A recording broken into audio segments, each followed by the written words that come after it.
महाराष्ट्र सिंचन कार्यक्रमांतर्गत गोदावरी व कृष्णा खोऱ्यातील धरणांच्या कालव्यांचे नूतनीकरण करून पारंपरिक सिंचन व्यवस्था अधिक सक्षम केली जाणार आहे।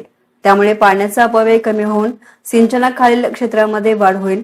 दुष्काळमुक्त महाराष्ट्राच्या दिशेने हे महत्त्वाचे पाऊल असल्याचे प्रतिपादन जलसंपदा मंत्री नामदार राधाकृष्ण विखे पाटील यांनी केलं। राहुरी येथे भंडारदरा प्रकल्पाच्या प्रवरा उजवा व डावा कालव्यांच्या नूतनीकरणासाठी मंजूर झालेल्या 150 कोटी रुपयांच्या कामाचा शुभारंभ मंत्री विखे पाटील यांच्या हस्ते संपन्न झाला।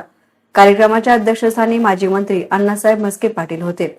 या प्रसंगी आमदार अक्षय कर्डिले, सुरेश वाबळे, अधीक्षक अभियंता बाळासाहेब शेटे, कार्यकारी अभियंते स्वप्नील काळे, प्रदीप आपसे, तहसीलदार डॉक्टर अमित पवार, तालुका कृषी अधिकारी बापूसाहेब शिंदे, सरपंच अलका शिंदे यांच्यासह विविध क्षेत्रातील मान्यवरांची उपस्थिती होती। या प्रसंगी बोलताना विखे पाटील म्हणाले की कालवे आणि पाटचाऱ्यांची दुरुस्ती व अस्तरीकरणाची कामे हाती घेतली जाणार आहेत। मुख्यमंत्री देवेंद्र फडणवीस यांच्या नेतृत्वाखाली राज्य सरकारने शेतकऱ्यांसाठी 36,000 कोटी रुपयांच्या कर्जमाफीचा ऐतिहासिक निर्णय घेतला आहे। अहिल्यानगर जिल्ह्यामधील 1,32,000 शेतकऱ्यांना त्याचा लाभ मिळणार असून येत्या 8 ते 10 दिवसांमध्ये लाभार्थ्यांच्या खात्यावर कर्जमाफीची रक्कम जमा केली जाईल। कमी कालावधीसाठी कालवा चालतो, त्यामुळे लोकांची भरणे होत नाही। नेहमी शेतकऱ्यांचा संघर्ष, अधिकाऱ्यांना सगळ्या रोषाला सामोरे जावं लागतं। परंतु आता सर्व परिस्थिती जर बदलायची असेल तर आपल्याला हे नव्याने काम हाती घ्यावं लागेल, असा विचार आम्ही आमच्या विभागाच्या माध्यमातून केला आणि एक नव्या उपक्रमाला आता सुरुवात केलेली आहे।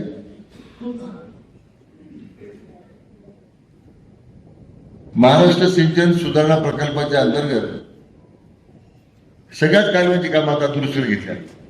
आता मुळाला पैसे दिले जातात, प्रवऱ्याच्या कालव्यांना 150 कोटी रुपये दिले। आणखी मी काळ्यांना सांगितलं कार्यक्रमात आणखी जे कामं केवळ निधी 150 कोटी नाही, आणखी निधी लागला आणखी उपलब्ध करून देऊ, पण काम पूर्ण जरा व्यवस्थित झालं पाहिजे। तेल ते शेतकऱ्याला पाणी मिळालं पाहिजे, ही त्या पाठीमागची भूमिका आहे। परंतु जेवढी धरणं आहेत आपल्या कृष्णा खोऱ्यामध्ये असतील, गोदावरी खोऱ्यामध्ये असतील, या सगळ्या धरणांच्या कालव्यांची कामं करत त्याचं नूतनीकरण करण्याचा काम हातात घेतलेला आहे। तर गोदावरीला जवळजवळ 450 कोटी रुपये दिले। जायकवाडीच्या डाव्या कालव्याला 700 कोटी रुपये मंजूर केले। उजवा कालवा आता जवळजवळ पूर्ण होत आलेला आहे। आता जायकवाडीचा जर डावा कालवा जर केला नाही तर 50% पाण्याचा तिथं गळती होती। 50% म्हणजे 40 TMC पाणी आपलं वाया जातं। 1 TMC पाणी निर्माण करायला 1,000 कोटी रुपये खर्च, आणि मग पाणी वारेमाप वाहून जायचं, पाण्याचा हिशोब नव्हता, मग पाणी कमी पडलं तर वरून पाणी सोडतं।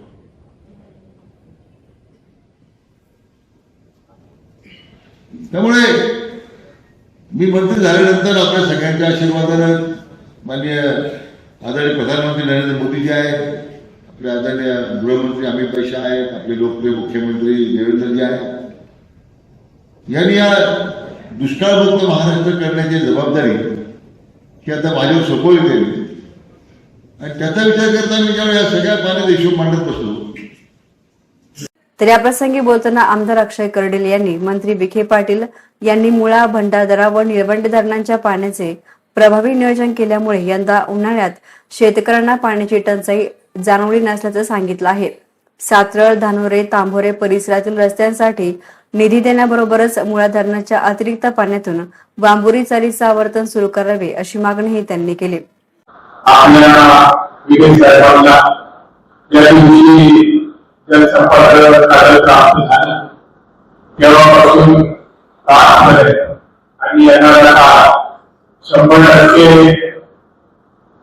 याच्या अगोदर कधीच इतक्या चांगल्या पद्धतीने पाण्याचं नियोजन नव्हतं जेवढं साहेबांच्या माध्यमातून आपल्याला गेल्या 2 वर्षापासून अतिशय चांगल्या पद्धतीने पाण्याचं नियोजन होऊन आपल्याला सर्वांना पाणी मिळालेलं आहे।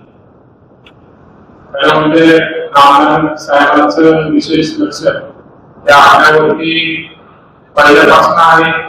आपल्याला कधीच त्यांनी पाण्यापासून वंचित ठेवलेलं नाही. आतापर्यंत जेवढं सहकार्य करते तेवढं नामदार साहेबांनी आपल्याला पूर्णपणे केलेलं आहे. खरं म्हणजे जिल्ह्यामध्ये आपल्याला माहिती सर्वात कमी महाराष्ट्रामध्ये आपल्याला कमी आहे. प्रश्न पाण्याचा असताना देखील आज देखील जिल्ह्यामध्ये आपण पुढे गेलो तरी 100% नामदार साहेबांच्या कार्यशैली आणि अतिशय चांगल्या निर्णयामुळे पुढेच पाण्याची अडचण आज देखील 2 महिन्यापासून पाऊस नसून भासत नाही. 100% असंही म्हणता येणार नाही की सगळीकडे परिस्थिती कशी आहे. काही थोडे मोठे कारणामुळे काही ठिकाणी पाण्याची अडचण होत असेल तर 100% आपल्याला पूर्णपणे विश्वास आहे की येणाऱ्या काळामध्ये नामदार साहेबांच्या मार्गदर्शनाखाली जी अडचण आज पुढे आपल्याला काही ठिकाणी जाणवते ती 100% येणाऱ्या काळामध्ये आपल्याला जाणवणार नाही. 100% साहेबांच्या माध्यमातून जिथं पाणी नसेल तिथं पाणी 100% होईल. या कार्यक्रमाचे प्रास्ताविक ॲडव्होकेट आप्पासाहेब दिघे यांनी केले तर उपअभियंता अच्युत गीते यांनी आभार मानले. मीडियासाठी प्रतिनिधी गोविंद फुनगे, राहुरी.